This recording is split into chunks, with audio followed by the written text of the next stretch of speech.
Welcome to Playful Beginnings, a podcast about the magic of play therapy for therapists, students, and anyone interested. In our podcast, we'll explore the deeper understanding of play therapy and the skills we use when working with children. We hope to help you understand the why behind what we do and how it helps kids heal and grow. I'm Dr. Christy Opiola, a working play therapist and university professor in North Carolina. I'm Dr. Maggie Parker, a play therapist and professor in DC. But we're excited because next week we're going to actually have a clinician who specializes and researches in this area. And she's going to talk about what this looks like in the playroom and what responses we can give to help support kids who are really anxious. Yeah. Well, thank you, Christy. I appreciate you. Thanks, Maggie. Yeah. Always love our time together. Yes. Don't forget to join us, right? So go to our website, playtherapyspace.com. You can sign up for our newsletter if you want. We're still working on making our newsletter more consistent. Hang with us on that. And then if you have any questions, please let Maggie and I know. You can send us an email at info@playtherapyspace.com, or you can send it to us personally. You can send one to Maggie at playtherapyspace.com or Christy at playtherapyspace.com. And don't forget to like and subscribe at whatever platform, podcasting platform that you listen to. It helps us kind of know our target audience and where people are listening from. So we appreciate all of you, and we hope you stay safe, warm, and have a good end to January or whatever month, the beginning of the next I'm like, month. I don't even know what we month post this. I know, it's okay. Yeah, we'll figure it out. Thank you, guys. Y'all. Bye. Different based on developmental age. And then I also kind of want to go through just a little bit about how girls and boys may differ, how gender identity can influence. Because they do, right? So for girls, you may see a lot more of like internalization, so kind of withdrawal, being quiet. We talked about like daydreaming with ADHD, or kind of not like dissociating, but kind of just like like thinking about something else. I think when we say dissociating, it can feel really scary, but it's just kind of like how you can disconnect. You disconnect. Like I can drive somewhere and get there and not real, like have been not aware of all of like the whole process of me getting there. That's kind of what I mean. Is like when you're in your mind and you can kind of go someplace else. Lots of people pleasing, I think, with girls. I think that's gender socialized like pretty strongly. And so it doesn't surprise me it shows up here. Right. But because it's gender socialized, we don't even acknowledge that it could be an anxiety response. Right. And it really is. It's like, how can we like, it's like, how can we cause the fewest amount of waves right now? And so if you're just doing what you think everybody wants you to do, you're kind of like going under the radar. And I think we do put expectations on children to do what we tell them to do. Yeah. But that this might be something. So just kind of being aware of that, as well as high levels of perfectionism.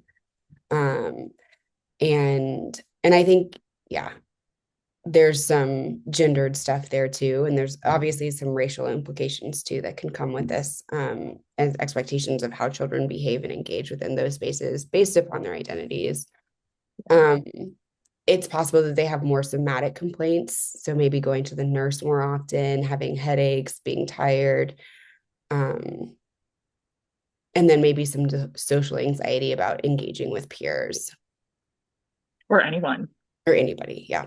Like as a kiddo who had some anxiety, like I was petrified to ask for ketchup at McDonald's if it didn't come in my packet. Oh yeah. And that's also like pleasing too, right? Because it's like, you don't want to be a nuisance. Yeah. Yeah. But it definitely was that like just avoidance of a task altogether. Yeah. So, and then if we look at this with boys, and I do want to say as we're talking, and Maggie, thanks for saying this earlier, right? Like these are ways kids are taught to express themselves.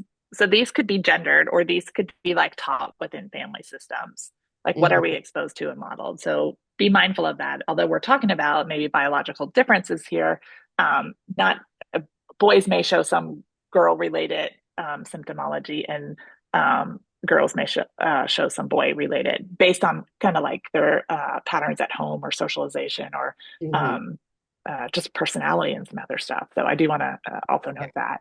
But so boys may show up uh, oftentimes, right, as really externalizing their challenges, meaning they're showing it to the world. So they're making it known to other people that they're struggling.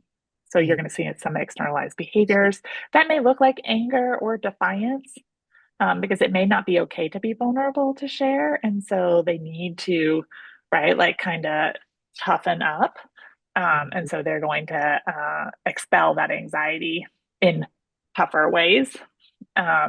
We also sometimes see this as risk-taking behavior. So like their compass of safety gets a little skewed. And so they're going to do things that put themselves in danger, based on like the anxious anxiety feelings that they have going on inside.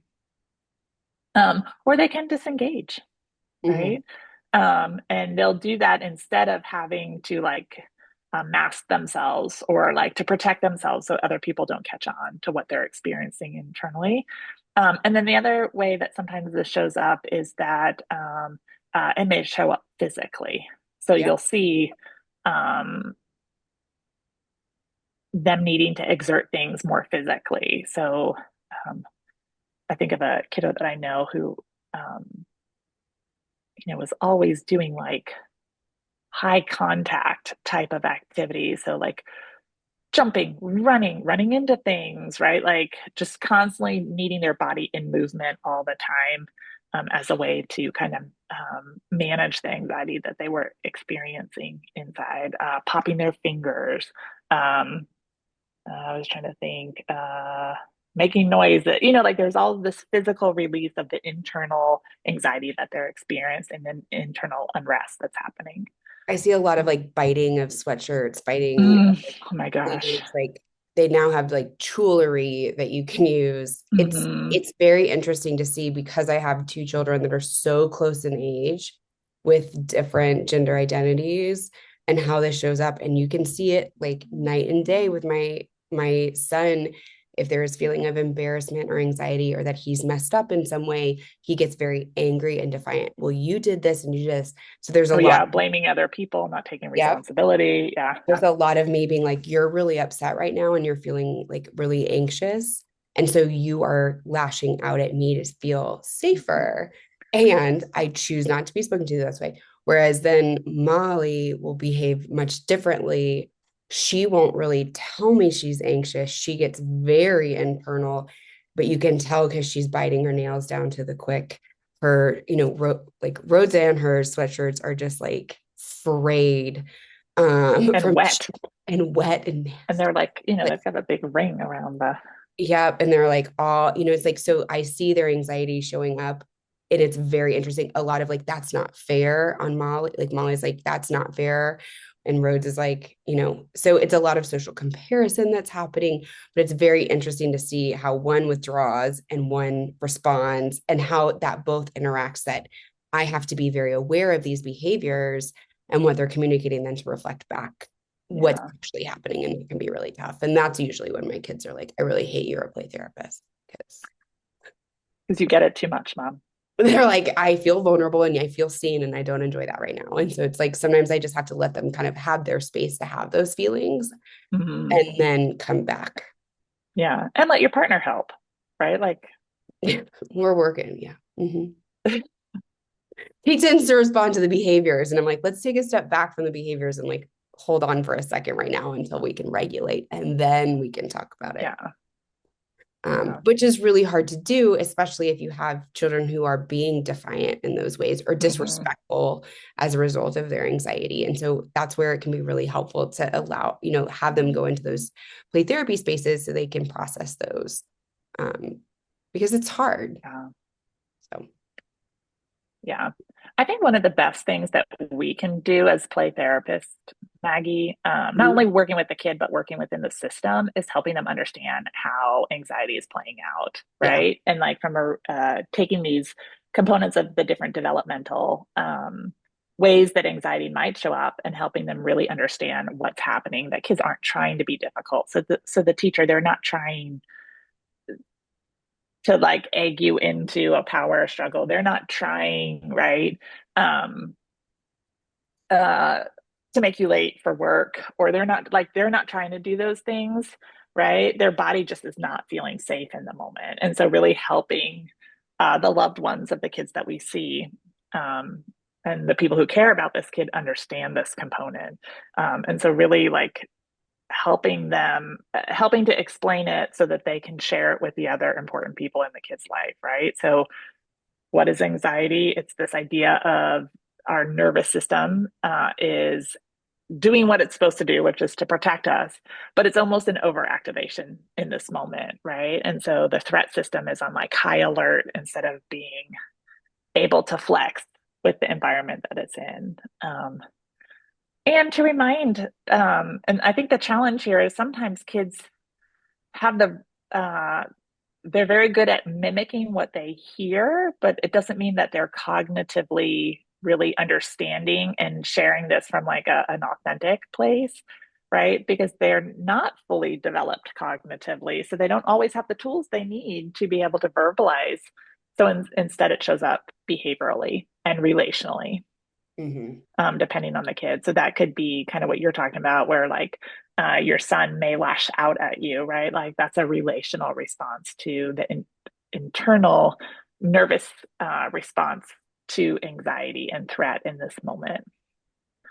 Or like some kids can do it behaviorally. Like I've heard kids headbutt parents, or I've heard, do you know what I mean? Like spit on people or blah, blah, blah, where that's just like, I'm needing space and I don't know how to ask for it. Or if I ask for it and you didn't honor it, I have to do something to help give myself space to feel safer in this moment. Yeah. Um, and then I think anytime we can help loved ones understand like stress in general, but chronic stress in particular, right? And like, because chronic stress has really long lasting impacts on children and adults, both for our health, but also our coping strategies and other things, right? So having conversations about what chronic stress and what ways we could alleviate some of this anxiety stress for this kiddo so that we're not seeing long-term impact of chronic stress on them. Also, pulling in the neurobiology information, like understanding the brain and how things are happening. Attachment can also be great. I do a lot about helping parents understand like what happened before the behavior occurred. Like, are there things that we could do to help set up the environment where the child feels maybe a greater sense of control, Hmm. or safety in the moment, so they're not having to, right? So their nervous system isn't having to overreact in this moment. But if we can kind of figure out what like triggers or other things are causing it, I'm not saying take those away by any means, but know that a response might be coming up, and how can we intercede before the response comes up? Like, a parent having maybe greater awareness of those triggers so that they could become relationally closer to their child in that moment, like physically, emotionally, right? Like, hey, I see you. I see that you're starting to get agitated, right? Or that you're starting to feel a little bit of a threat. I'm right here with you. Let's manage this together, instead of I'll manage it for you, or I'm going to leave you to your own devices, right? Yeah. So we can help in the environment about how to interact, helping teachers know great responses for kids when these things are happening. What are some of the things that they really need Hmm. um, in the moment? Um, and it's not always fleeing the environment, and our responses should not be taking kids out of the classroom every single time they get anxious. Yeah. That could Or that's increase my anxiety. opinion, Yeah. right? Because then we have lost learning, but then we also have this idea that they can't manage it ever. And that's not the message we want to give, that they just have to be removed from the situation. And it also like I think removes them from the social setting already, which could be creating some of the Yeah, anxiety. especially dependent on the age that they're at. Hmm. Yeah. Or like helps perpetuate the avoidance cycle Right. of an event, right? That's not what we're wanting to do, but what we might need, they may need a partner They may need to know that you see this, Hmm. and that you're aware of it, right? And that you are really close by if they need to make, like if there's things that they know they can do in these moments, that can be really helpful. Or like I have a kiddo who physically needs to let anxiety out. So what we've done is that the teacher has a bag of books that she sends to the office when this kiddo gets super anxious. So the child is helping. So instead of getting in trouble, the child gets help. Hmm. But the child is also having a physical relief. So they walk the book down to the main office, and the main office sends the child back with a box of books for the teacher. And they literally just keep exchanging them back and forth every day. So great. But like the kid feels Helpful. positive about the experience, right? They get a minute to walk away. Oftentimes they get a drink of water while they're outside of the classroom, and then they come back, and they're not gone long. It's like a 2 or 3 minute break, to just like recoup, to be able then to stay in space or to manage their emotions better. And that has been a helpful tool for this kiddo, in this Right. environment. Well, and if you think about it, like the increased self-esteem that one, he's capable Oh, of yeah. being able to do this, that he's trusted by his teacher, and then that he is able to manage it, like recognize and manage his anxiety himself. Like Mm-hmm. those are three really big, important pieces of helping, like helping kids. And I think what we believe about child-centered is like they have the capacity within themselves and that they can do this. And like that task helps them in those ways. Mm-hmm. And I think that's really neat. So, yeah. Well, I hope this was helpful. Um, it's Yes. hard to go through everything exactly as is, but we're And we're doing, excited because next week we're going to actually have a clinician who specializes and researches in this area. And she's going to talk about what this looks like in the playroom, mm, and what responses we can give to help support kids who are really anxious. yeah, yeah. Well, thank you, Christy. I appreciate you. Thanks, Maggie. Yeah. Always love our time together. Yes. Um, don't forget to join us, right? So go to our website, playtherapyspace.com. You can sign up for our newsletter if you want. We're still working on making our newsletter more consistent. Hang with us on that. And then if you have any questions, please let Maggie and I know. You can send us an email at info@playtherapyspace.com, or you can send it to us personally. You can send one to Maggie at playtherapyspace.com or Christy at playtherapyspace.com. And don't forget to like and subscribe at whatever platform, podcasting platform that you listen to. It helps us kind of know our target audience and where people are listening from. So we appreciate all of you, and we hope you stay safe, warm, and have a good end to January or whatever month, the beginning of the Yeah. I'm next like, month. I don't I even know forget when what we month post it is. this. I know it's okay. We'll figure it out. Thank you Bye, guys. y'all. Bye.